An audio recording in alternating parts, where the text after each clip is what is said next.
Hello and welcome to Jam Cam YouTube channel. आप सभी students का एक बार फिर से स्वागत किया जाता है। स्टूडेंट्स, DSSB में पीजीटी की वैकेंसी आई थी और शॉर्ट नोटिफिकेशन पहले जारी हुआ था। उसमें इतनी ज़्यादा इंफॉर्मेशन नहीं थी ऑफिशियल वे से। अब हमारे पास डिटेल नोटिफिकेशन आ गया है, क्या एलिजिबिलिटी है, क्या पेपर पैटर्न है एंड भाई आपके जो मिनिमम स्कोर कितना आपको करना है, वो सब डिटेल इसमें हम डिस्कस करेंगे। DSSB पीजीटी की जो वैकेंसी आई है उनका डिटेल नोटिफिकेशन जारी हो गया है। मैं आपको कुछ इंपॉर्टेंट पॉइंट्स बता रहा हूँ। एंड मैंने इससे पहले जो शॉर्ट नोटिफिकेशन पे वीडियो बनाई थी, आपकी बहुत सारी क्वेरीज आई थी, बहुत सारे आपके कमेंट्स थे, तो काफी कमेंट्स का जो रिप्लाई है वो तो आपको इसी वीडियो से मिल जाएगा। इसके अलावा भी मैं एक डेडिकेटेड वीडियो बनाऊंगा उन सभी आपकी क्वेरीज के ऊपर। तो फिलहाल हम शुरुआत करते हैं DSSB पीजीटी 2023 के डिटेल नोटिफिकेशन के साथ।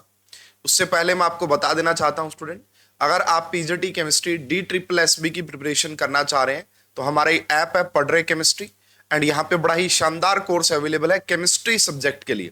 अगर आप केमिस्ट्री की प्रिपरेशन करना चाहते हैं एंड भाई सब्जेक्ट में आपको मिनिमम मार्क स्कोर करने होंगे, तभी जाके आपको पार्ट ए कॉमन पार्ट भी काम आएगा। ये ऑफिशियल नोटिफिकेशन में मेंशन है। तो इस कोर्स से आपकी DSSB की तो तैयारी होगी ही होगी, उसके अलावा जितने भी ऑल इंडिया लेवल पे पीजीटी के एग्जाम है उन सभी की भी आपकी अच्छे से तैयारी हो जाएगी। 6 महीने और 1 ईयर की वैलिडिटी के साथ आता है। आप इन दोनों नंबर पे भी कांटेक्ट कर सकते हैं अगर आपको कोर्स के बारे में कोई भी इंफॉर्मेशन चाहिए तो आपकी पूरी हेल्प की जाएगी। तो स्टूडेंट, ये देखिए मेरे पास ऑफिशियल नोटिफिकेशन आ गया है ना। तो vacancy notice and advertisement number 07/2023। तो ये डिटेल है, डिटेल। पहली सबसे इंपॉर्टेंट बात तो यही है स्टूडेंट कि आपके एप्लीकेशन फॉर्म स्टार्ट होंगे आपका 9 जनवरी से। 9 जनवरी से आपके फॉर्म स्टार्ट होंगे, 7 फरवरी तक आप फॉर्म फिल कर सकते हैं। उसके अलावा नंबर ऑफ वैकेंसीज में आपको पहले ही बता चुका हूं, फिर अगेन बता देता हूं। पीजीटी केमिस्ट्री मेल के लिए टोटल 14 वैकेंसीज हैं, पीजीटी केमिस्ट्री फीमेल के लिए 10 वैकेंसीज हैं, एंड पीजीटी केमिस्ट्री ये दोनों डायरेक्टरेट ऑफ एजुकेशन में है और ये आपका म्युनिसिपल काउंसिल जो होती है वहां पे है। तो 2 पोस्ट यहाँ पे है।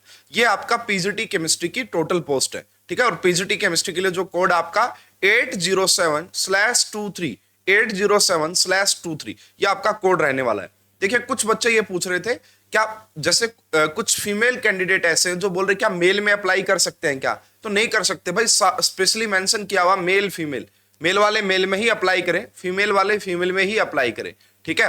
हाँ, इस पीजीटी केमिस्ट्री में दोनों अप्लाई कर सकते हैं, न्यू दिल्ली वाले में, इसमें आप दोनों अप्लाई कर सकते हैं। ये वैकेंसीज की डिटेल्स मैं आपसे पहले भी शेयर कर चुका हूं।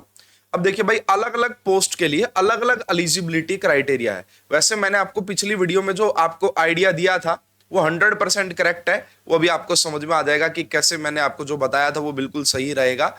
यहाँ पे देखिएगा, अभी एक मिनट केमिस्ट्री पे चलते हैं भाई। मेनली मैं केमिस्ट्री का ही डिस्कशन कर रहा हूँ सब। ये देखिए, सबसे पहले department directorate of education post graduate teacher chemistry male, इसके लिए ये आपका है। टोटल वैकेंसीज अनरिजर्व्ड के लिए 5 है, ये सब हो गया। उसके बाद देखिए एजुकेशन क्वालिफिकेशन क्या है। सबसे पहले यहाँ पे मेंशन किया गया है master degree in the subject concerned chemistry. तो यहाँ पे देखिए भाई, मास्टर डिग्री केमिस्ट्री लिखा हुआ है। काफी बच्चे ऐसा भी पूछ रहे थे क्या बायोकेमिस्ट्री वाले भी अप्लाई कर सकते हैं क्या? तो देखो यहाँ पे साफ साफ लिखा हुआ है master degree in the subject concerned chemistry from any recognised university. अब देखो भाई, इसमें बायोकेमिस्ट्री वाले स्पेशली मेंशन तो नहीं किया गया बायोकेमिस्ट्री वाला, लेकिन कंसर्न्ड केमिस्ट्री लिखा हुआ है।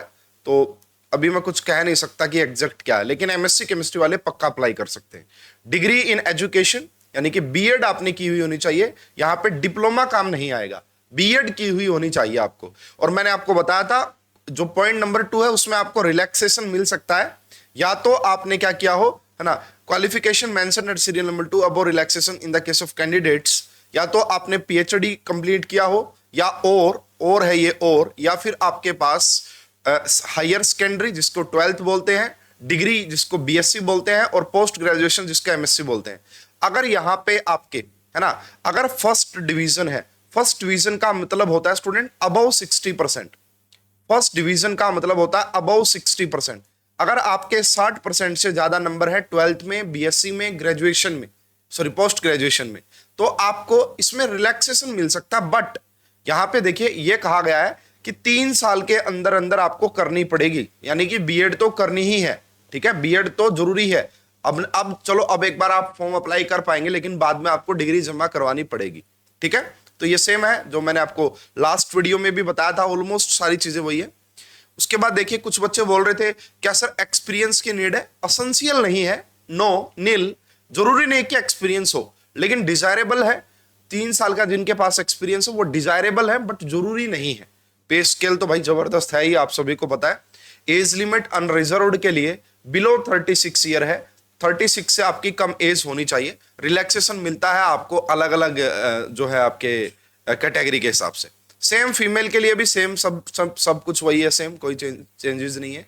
सेम आपका जो म्युनिसिपल काउंसिलिंग वाली पोस्ट है उसके लिए भी कोई आपको चेंजेस देखने को नहीं मिलेंगे, ये बिल्कुल सेम है, इसमें कोई भी प्रॉब्लम नहीं है। चलो भाई, अब हमें एजुकेशन क्वालिफिकेशन के बारे में क्लियरिटी मिल गई है ऑफिशियल नोटिफिकेशन से। अब देखिए भाई, अब जो मैं बता रहा हूं चीजें, दैट इज वेरी इंपॉर्टेंट, वो बहुत ज्यादा इंपॉर्टेंट है, उनके ऊपर आपको ध्यान देना है। और ये नोटिफिकेशन आप भी पढ़ सकते हैं, इसको मैं हमारा जो टेलीग्राम चैनल है वहां पे भी शेयर कर दूंगा, आप खुद भी इसको पढ़ सकते हैं। अब देखिएगा, आगे हम बात करते हैं स्टूडेंट, सारी चीजों के बाद, यस, एग्जामिनेशन स्कीम। देखिए, एग्जामिनेशन स्कीम से पहले भी अगर मैं एक और पॉइंट आपको बताना चाहूं, अगर ऊपर मेंशन, ऊपर नहीं आगे मिल जाएगा।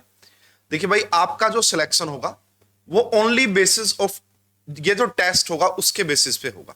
DSSB will conduct 1 year examination, एक ही पेपर होगा आपका पोस्ट ग्रेजुएट टीचर के लिए, है ना। और इसमें देखिए, इसमें 3 घंटे का आपको टाइम मिलेगा, 300 MCQs आएंगे एंड 300 मार्क्स का ही ये पेपर होगा, कोई डिस्क्रिप्टिव यहां पे होता नहीं है। 300 में से 100 मार्क्स आपका होंगे कॉमन पार्ट्स, 20-20 के, मेंटल एबिलिटी जिसे रीजनिंग बोलते हैं, जर्नल अवेयरनेस जिसे जीके बोलते हैं, English, Hindi and numerical aptitude. And this is not compulsory, मतलब कंपलसरी का मतलब ये है, जैसे अगर आपने EMRS की वैकेंसी में देखा था तो हिंदी या इंग्लिश में आपको मिनिमम कुछ मार्क्स लेने होते हैं, यहां पे ऐसा बिल्कुल भी नहीं है। लेकिन यहां सेक्शन 2 में मिनिमम मार्क्स लेना जरूरी है ना। देखो, MCQ ये आपका post graduation qualification and teaching. अब इस सिलेबस के ऊपर भी हम डिटेल में डिस्कशन करेंगे एक अलग वीडियो में, फिलहाल मैं यहाँ पे डिस्कशन नहीं कर रहा हूं। यानी कि 200 मार्क्स में से 180 मार्क्स आपसे केमिस्ट्री के पूछे जाएंगे एंड 20 मार्क्स जो है आपका वो बीएड से रिलेटेड पूछे जाएंगे, टीचिंग एप्टीट्यूड से रिलेटेड पूछे जाएंगे। आ रही है बात समझ में? 180 question chemistry, very important. And in 200 marks में से आपको जनरल कैटेगरी वाले बच्चे को 40% लेने हैं। अगर इसमें 40% नहीं आए और वहां पे आपने 100 के 100 ले लिए, तो फिर आपका मान लो यहाँ पे 39 आए और यहाँ पे 100 आए और 1 टोटल हो गए 139, बट आपके काउंट ही नहीं होंगे, ये आपको रिजेक्ट कर दिया जाएगा। अनरिजर्व्ड की बात कर रहा हूं मैं, समझाता हूं क्या है पूरा यहाँ पे नोटिफिकेशन से। क्वेश्चन एग्जामिनेशन बाइलैंग्वेज आएगा, लैंग्वेजेस को छोड़ के। उसके बाद आपका यहाँ पे देखिए, yes, the minimum qualifying marks for the written examination objective is given in the para 6 for the para 6 below, ठीक है। ये बात अभी मैं इसको एक्सप्लेन करता हूं।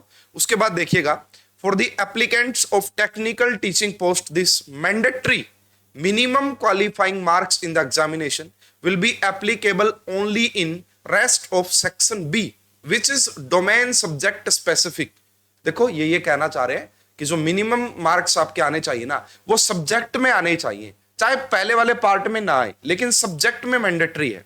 There will be not any minimum qualifying marks in the section A. Section A में कोई मिनिमम मार्क्स लेने की जरूरत नहीं है, बट सेक्शन बी में मिनिमम मार्क्स आने चाहिए। कितने, वो मैं अभी आपको बताऊंगा।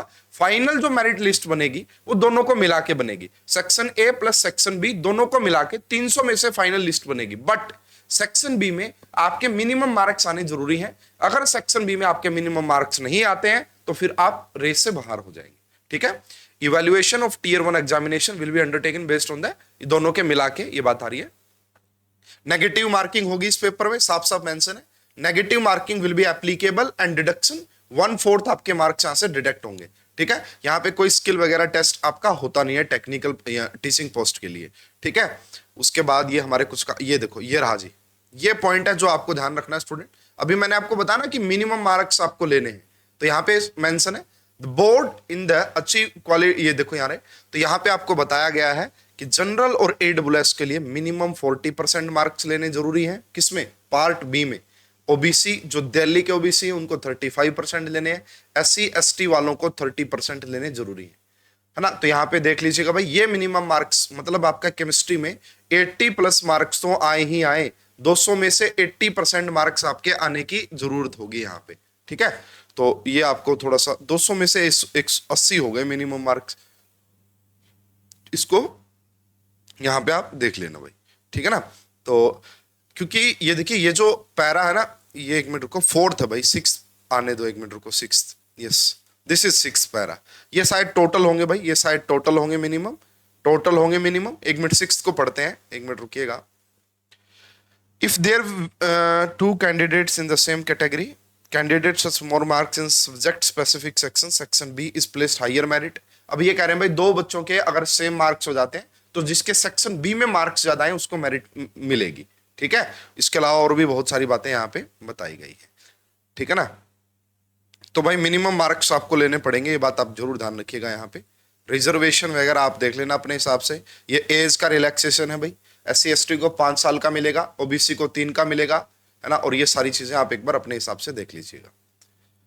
तो यही है मेन बातें जो थी, मैंने आपको डिटेल बता दिया भाई। क्वालिफिकेशन MSc प्लस B.Ed है तो बहुत अच्छी बात है। जिनकी B.Ed नहीं है, जिनकी B.Ed नहीं है वो क्या करेंगे भाई, आपका है ना, उनका फर्स्ट डिवीजन होना चाहिए 12th में, ग्रेजुएशन में, पोस्ट ग्रेजुएशन में वो अप्लाई कर सकते हैं, लेकिन B.Ed तो उनको करनी होगी। पेपर 300 नंबर का आएगा, 200 नंबर का सब्जेक्ट आएगा, 180 क्वेश्चन केमिस्ट्री के होते हैं। प्रीवियस ईयर के एनालिसिस से बता रहा हूं, मैंने चैनल पे प्रीवियस ईयर पेपर का सॉल्यूशन भी अपलोड किया हुआ है। कुछ बच्चे कट ऑफ पूछ रहे, कट ऑफ, अरे भाई कट ऑफ कैसे डिसाइड की जा सकती है। अब देखो पिछली बार पता नहीं कितने सारे स्टूडेंट ने अप्लाई किया होगा, पेपर पैटर्न पता नहीं, मतलब पेपर का लेवल पता नहीं कैसा रहा होगा, अभी कट ऑफ नहीं बताई जा सकती। और आप कट ऑफ को सोच के तैयारी ना करें, मन से निकाल दो कट ऑफ। आप सोचो कि 200 में से, है ना, केमिस्ट्री की बात कर रहा हूं मैं स्पेशली, 200 में से 180 कैसे आए, बस 200 में से 150+ कैसे आए, तभी जाके आपकी कट ऑफ तो यही है।